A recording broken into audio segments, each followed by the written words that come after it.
Today we are back in the free-to-play account. It has been about a week since I've done an update on the free-to-play. I've taken a little bit of a breather from pushing it really super hard.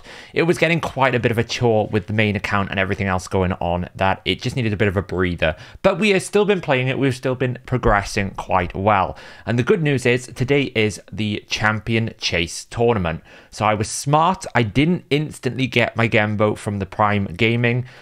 Considering there's a Champion Chase tournament, we can get ourselves basically free chase points. We're not going to be able to get an awful lot. You know, we can't go for the fusion. We know that's out of the question.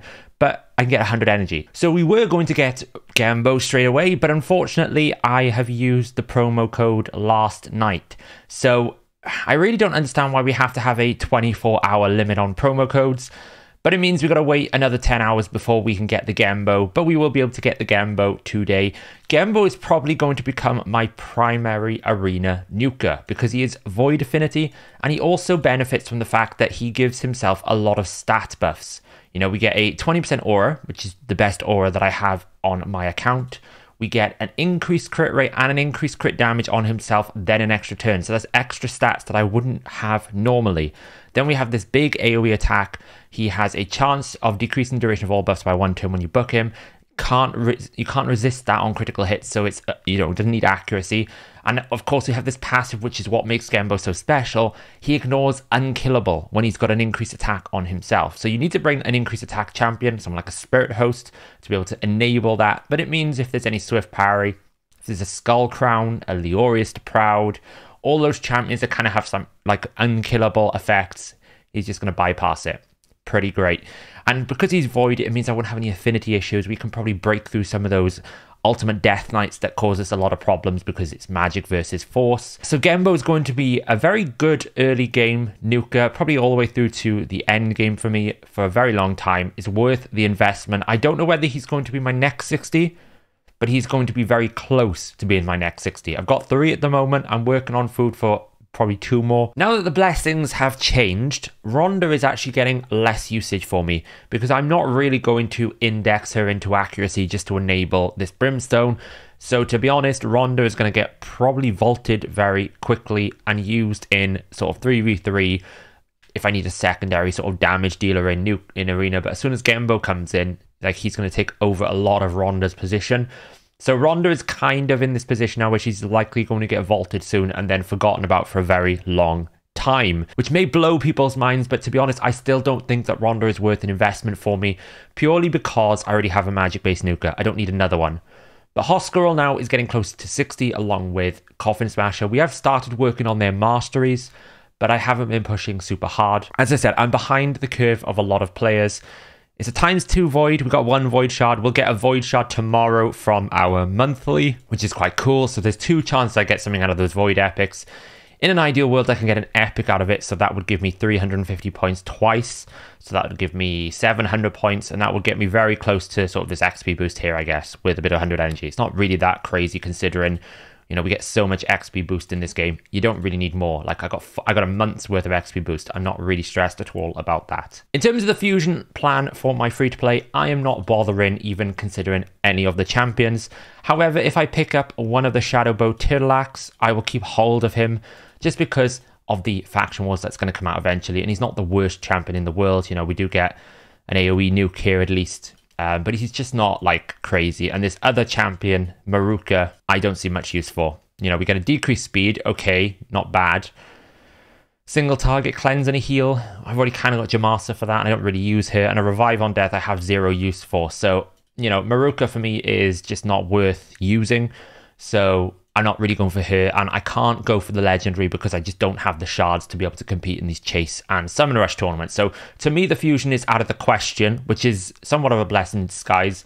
But what I am going to try and push a lot for is 100% I'm going for this legendary tome. 9,500 points on a champion training tournament is well worth it for a legendary tome.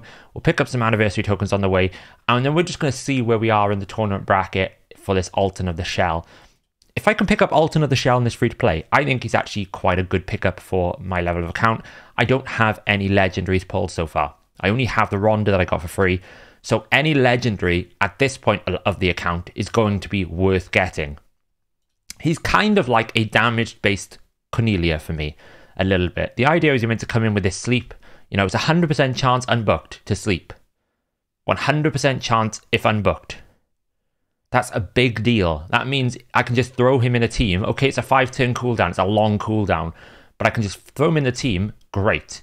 He'll also fill his turn meter whenever a sleep debuff expires. So he's going to get that probably extra turn back. And then he comes in with this A2 and he takes someone out if he's got debuffs. That's the idea with this. He's going to heal himself. He's going to take an enemy out. It's meant to hit really hard. It's going to be a pretty nasty nuke. We also get an A1 decreased defense, which, okay, it's not crazy. It's 50% chance. He also will remove any increased defense as well. So I think, you know, he's not like the craziest legendary in the game.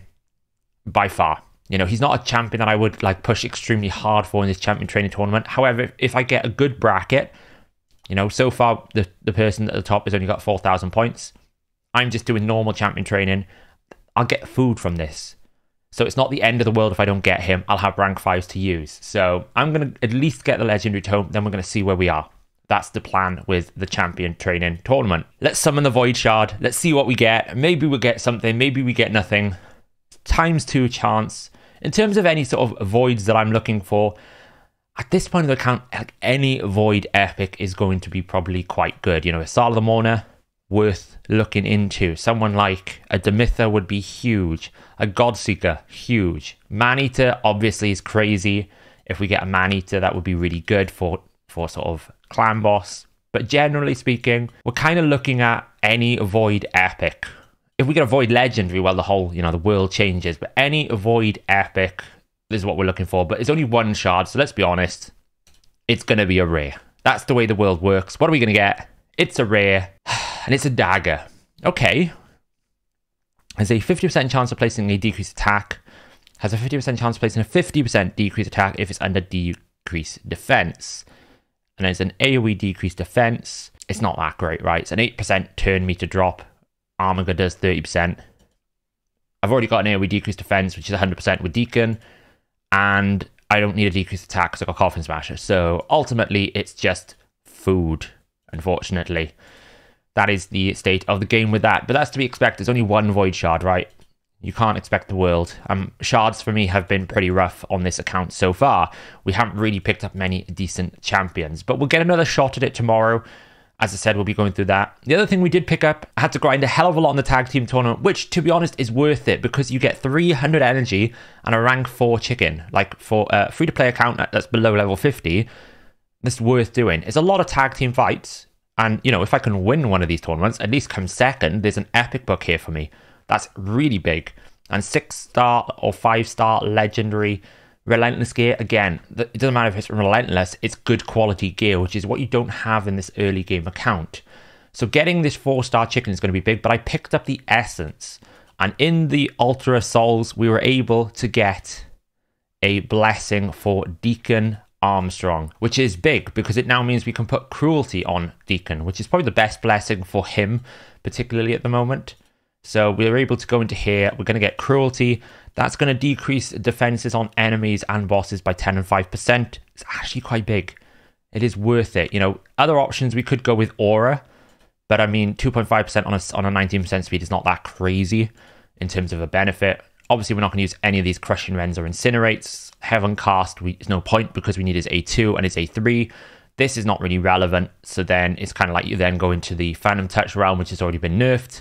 All these other things. Oh, Faultless Defense could be an option, but I just think Cruelty overall is the best one to go for, so that's the one we're going to pick. So that is cool. So we get a blessing now on Deacon, which I think is pretty big. It was worth the push to try and get the soul from the Mystic Market. There is a Kayle Perfect Soul, but I know there is going to be a Kayle Heroes Path. We haven't had it yet. We've had Elhain, I think, and we've had Galek. So we've got Kayle and we've got Aethel to come. So I will get a 3-star split soul. It's not worth me investing 2 of my 3 essence on a Kayle right now to do that. So Darbliss would be nice if I had more access to this tier 1 essence, but I don't because I'm not doing Iron Twins. So yeah, so that's kind of like where we're at with the free-to-play account. It's in a bit of a just grinding phase at the moment. We are just kind of pushing ahead, trying to get some more food. I've got a fair amount stored up in terms of 4 stars. We've got, what, 1, 2, 3, 4, 5, 6, 7, 8, 9 here. We've got 9 4 stars. And we've also got 10, 11, 12, 13, 14, 15, 16, 17, 18 4 stars. So we've got a lot of food that we're building up. I'm going to just keep grinding 4 stars. That's my plan for the training tournament for the first 2 days. Make lots and lots of 4 stars and then level 4 stars to 40. And then we're just going to basically make all of our 5 stars and maybe some 6 stars right at the end as kind of like a burst window. In terms of brews, we're sitting pretty with a fair nice amount of brews. I still got my XP barrel, so that's an option as well that we can barrel someone. So we've got a fair amount of burst that we can use. If we need to suddenly gain a couple of thousand training points, we could potentially do that. I'm also saving books. I don't have many of them. I'm not going to use the legendary books, but I've got some rare books. I'll give us a few extra points. We might pick up an extra epic book from different places as well. And we are nearing the first legendary tome from the advanced quests, which will be a big gain as well. So that resets us. We get back to more chickens as well, which is really, really kind of nice. So yeah, the account is in a good place. It's not necessarily breaking any records. We're going to be behind the challenges because time is just against us in most things. We are kind of hitting brutal clan boss exclusively now. I'm probably able to do it in like a 3 key if I'm lucky, or a 4 key. Once I get some masteries on my rank 5s, my rank 6s, which we're working on, this will be a comfortable 2 key brutal. And then we can start moving on to Nightmare if we ever get an ally protector on this account. I do need to try and beat this Doom Tower boss. Like, we've got, how long have we got? 2 weeks. So as long as I can start trying to climb past this is kind of a big deal to try and beat this boss here so that we can get the energy. But unfortunately, I just don't quite have enough damage right now. So I need to hopefully get Genbo in, maybe try and find some better ways of doing it. Right now, the damage dealers that I've got are just not able to kill it in time. So once we get past that, we can start climbing even further. The waves are not the problem for my account. I autoed 49. A lot of people struggled with it. Hoscarol being booked on his A2 and his A3 will just hard carry me on any wave content, which is great. It's just killing the boss is the hard part. So that's kind of the goal as well this week. The good thing about Doom Tower is I know I can't do Doom Tower hard. So the fact we're at what? We're at floor 60. That's halfway through.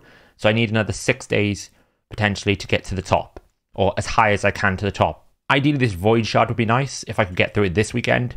But you can see there's Void Shards, there's epic books. In an ideal world, we try to get it up to about floor 100. But it's very difficult to get through Agrath. You know, that last spider boss is going to be quite tricky. So we'll see. So the goal hopefully today is I can try and get this Griffin down, see what I can do. Just need more damage really, and then we'll go from there. But thanks for watching, guys, and I'll keep you updated. We'll probably be moving towards either every 3 to 4 days or maybe weekly episodes of the free-to-play now, because we are in that mid-game phase of getting more food, kind of grinding it out there, trying to do some dungeons. There's not an awful lot happening. We're kind of blocked on the missions as well.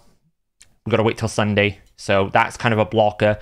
Everything is kind of like in this holding pattern at the moment. So until probably, I think, Sunday, I won't have much of an update video because we can't do any of these missions. We'll have Genbo in 10 hours. That'll be an interesting decision about whether we 60 him as well. But yeah, guys, thanks for watching, and I'll catch you in the next video.